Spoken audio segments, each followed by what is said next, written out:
Here we've got the two camera brackets, the front camera bracket and also the rear camera bracket. This bracket here has two nutsets inserted in it. They're pressed in, so you can see that there's no anything protruding from the metal. This goes in behind the license plate. The camera can go either on the right side or the left side of the license plate just by turning this bracket around. This is the front camera bracket. Now it's on a 90-degree angle and it mounts like this. And the camera mounts to the bottom of it. We drilled an extra hole there in the center, and then we put a piece of this friction tape on here because the headset that we're mounting to isn't completely flat. It's a little bit curved, and we want this bracket to sit as close to the metal as possible. And this little bit of double sticky tape, friction tape, whatever you want to call it, just helps take up a little bit of the gap in between the headset gear and the bracket.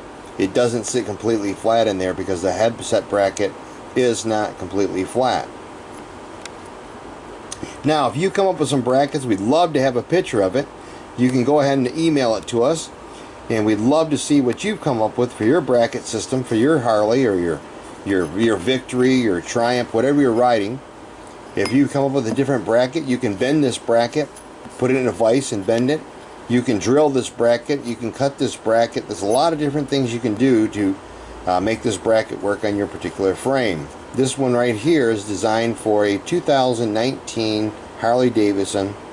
You put the one hole in the center of this. It's aluminum. It's real easy to drill, and you can go ahead and put this on the front of the bike with just the one bolt from the brake assembly wires.